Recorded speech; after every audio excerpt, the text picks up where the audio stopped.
और एक बड़ी खबर सूत्रों के मुताबिक अमेठी और रायबरेली लोकसभा सीट को लेकर कांग्रेस 26 अप्रैल के बाद ही कोई फैसला लेगी।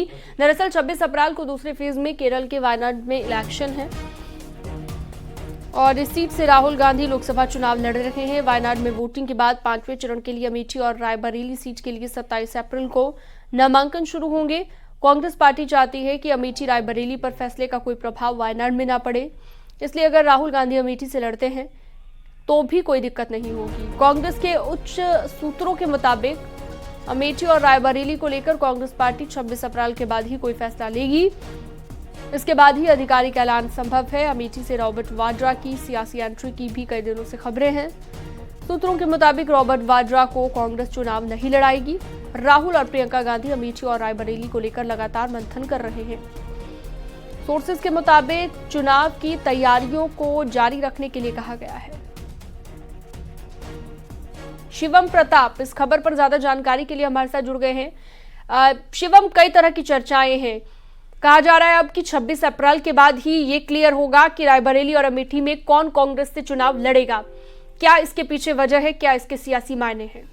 हाँ, देखिए, उत्तर प्रदेश में कांग्रेस को इंडिया गठबंधन के तहत 17 सीटें मिली हैं। अब तक कांग्रेस पार्टी ने 14 सीटों पर अपने उम्मीदवार घोषित कर दिए। अमेठी, रायबरेली और प्रयागराज, ये सिर्फ 3 लोकसभा क्षेत्र हैं जहां से कांग्रेस पार्टी ने अभी तक प्रत्याशी का ऐलान नहीं कर पाया है। अमेठी और रायबरेली जो गांधी परिवार की परंपरागत सीटें रही हैं, लगभग 40 साल से गांधी परिवार इन सीटों का प्रतिनिधित्व करता रहा है। लेकिन बीते चुनाव में अमेठी से राहुल गांधी लोकसभा चुनाव हार गए थे, जबकि रायबरेली की जो सांसद है सोनिया गांधी, वो राज्यसभा अब राजस्थान से कांग्रेस पार्टी की तरफ से गई हैं। ऐसे में कयास लगाए जा रहे थे कि राहुल और प्रियंका क्या चुनाव लड़ेंगे या फिर गांधी परिवार का जो नाता रहा है वो अमेठी और रायबरेली से खत्म हो जाएगा। लेकिन न्यूज 18 को कांग्रेस के उच्च सूत्रों ने यह दावा किया है कि अमेठी और रायबरेली को लेकर कांग्रेस का जो भी फैसला होगा वो 26 अप्रैल के बाद आएगा। इसके पीछे वजह यह है कि 26 अप्रैल को केरल के वायनाड में इलेक्शन है, जहां से राहुल गांधी उम्मीदवार है और कांग्रेस पार्टी नहीं चाहती है कि यहां से अमेठी और रायबरेली की उम्मीदवारी के किसी भी ऐलान से वायनाड में इलेक्शन में कोई फर्क पड़े। यही एक वजह है कि अभी इसको लेकर पूरी तरीके से चुप्पी साधी गई है। हालांकि कांग्रेस पार्टी के जो अमेठी और रायबरेली के कार्यकर्ता हैं, जो पूरी इकाई है, उनको आदेश दिया गया है कि लगातार इलेक्शन की तैयारियां जारी रखी जाए, ताकि अगर बाद में भी कोई फैसला या आधिकारिक ऐलान होता है तो प्रियंका या राहुल, प्रियंका अगर रायबरेली से लड़ती है, राहुल अमेठी से लड़ते हैं, तो पार्टी की तैयारियों पर ठीक है। शिवम, एक सवाल ये भी बनता है कि देखिए अभी सोनिया गांधी तो चुनाव लड़ेंगी नहीं, वो उन्होंने साफ कर दिया। प्रियंका गांधी पर अभी भी कंफ्यूजन बना हुआ है। राहुल गांधी वायनाड से चुनाव लड़ रहे हैं, अमेठी पर भी स्थिति साफ नहीं हो रही है। तो क्या ये कोई सियासी पैतरा हम कह सकते हैं कांग्रेस पार्टी का कि इन दोनों प्रमुख सीटों पर नामों के मंथन के बाद नामों का ऐलान काफी देरी से किया जा रहा है 2024 लोकसभा चुनाव में? देखिए, बिल्कुल निश्चित तौर पर लोकसभा लगभग कांग्रेस पार्टी अब तक 230 से या 40 उम्मीदवारों का ऐलान कर चुकी है। अमेठी रायबरेली को लेकर लगातार खबरें चलती रही हैं, लेकिन पार्टी ने यही एक वजह है कि चुप्पी साध रखी है, क्योंकि 5वें चरण में इन दोनों सीटों पर इलेक्शन है। उससे पहले द्वितीय चरण में केरल के वायनाड में इलेक्शन है। कांग्रेस नहीं चाहती है कि वायनाड में किसी भी तरीके का इसको लेकर कोई माहौल बने। आपने देखा भी होगा, स्मृति ईरानी जो अमेठी सांसद है वो वायनाड में कैंपेनिंग कर रही है। बीजेपी ने वहां से अपने स्टेट प्रेसिडेंट को उतारा है, तो सीपीआई ने भी डी राजा की पत्नी एनी राजा को टिकट दिया है। वहां पर भी इलेक्शन निश्चित तौर पर कहीं न कहीं रोमांचक स्थिति में। तो शिवम, जमीनी हकीकत क्या बताती है कि कांग्रेस को यहाँ दोनों ही जगह से पार्टी को कैंडिडेट नहीं मिल रहा है उतारने के लिए? क्या ये वजह भी है देरी से कैंडिडेट के नाम की घोषणा करने के पीछे? तौर पर कांग्रेस ने एक जो यूपी की इकाई है उसने प्रस्ताव पारित किया था कि राहुल गांधी और प्रियंका ही यहाँ से चुनाव लड़े, क्योंकि यहाँ के वर्कर्स की मांग है।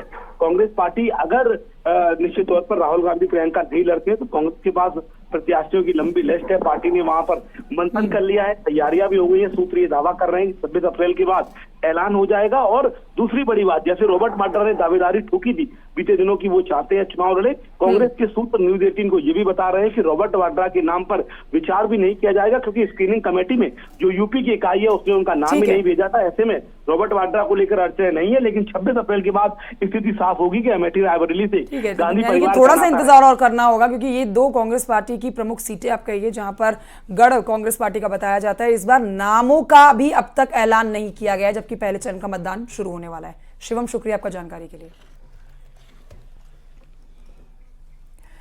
और आइए आगे बढ़ते आपको बताते हैं न्यूज 18 पर एक्सक्लूसिव इंटरव्यू के दौरान रक्षा मंत्री राजनाथ सिंह के पाकिस्तान पर दिए गए बयान के बाद अब पाकिस्तान में हड़कंप मच गया है। पाकिस्तानी विदेश मंत्रालय ने राजनाथ सिंह के बयान को लेकर कड़ी प्रतिक्रिया दी है। पाकिस्तानी विदेश मंत्रालय ने बयान जारी करके अंतर्राष्ट्रीय समुदाय से इस पर हस्तक्षेप की मांग की है। दरअसल राजनाथ सिंह ने न्यूज 18 पर दिए एक्सक्लूसिव इंटरव्यू में आतंक पर प्रहार की बात कही थी। राजनाथ सिंह ने कहा था कि आतंकी कहीं भी छुप जाएं, भले ही वो पाकिस्तान में छुप जाएं, हम बख्शेंगे नहीं, आतंकवादियों को घुसकर मारेंगे। रक्षा मंत्री के इसी जोरदार प्रहार के बाद अब पाकिस्तान में खलबली मच गई है। पाकिस्तान में हड़कंप मचा हुआ है। पाकिस्तान ने पहली बार कबूल किया है पाकिस्तान के अंदर आतंकवादियों को निशाना बनाया गया।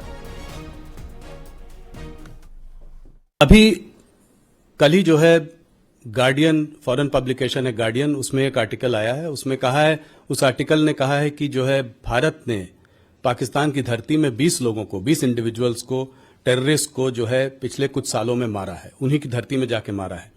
और जो है इस पर तमाम क्या कहते हैं, उन्होंने बहुत रिसर्च की है, बहुत लोगों से बात की है। ये पहले हम लोगों के बारे में कनाडा में भी बोला गया, यूएस में भी ये चर्चा हुई पहले, पर पाकिस्तान की ये नई चर्चा है, 20 लोग।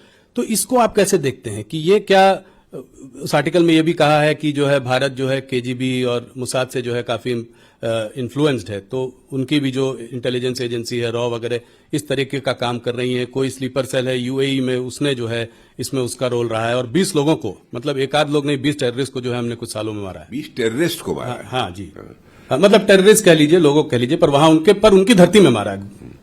कोई भी टेररिस्ट हमारे पड़ोसी देश से यदि भारत को डिस्टर्ब करने की कोशिश करेगा जी, यहां पर ये आतंकवादी हरकतें करेगा, तो उसका मुंह तोड़ जवाब देंगे। यदि वो भगकर पाकिस्तान में जाएगा तो पाकिस्तान में घुसकर मारेंगे। तो ये बात आप मतलब कह रहे हैं, जो प्रधानमंत्री भी कह रहे हैं कि अब वो भारत नहीं रहा जो कि बगल में खड़े होकर तमाशा देखता रहेगा, घर में घुस कर मारेगा। बिल्कुल, प्रधानमंत्री जी ने जो कहा है बिल्कुल सच कहा है, और यह ताकत है भारत की, और पाकिस्तान भी इसे समझने लगा है।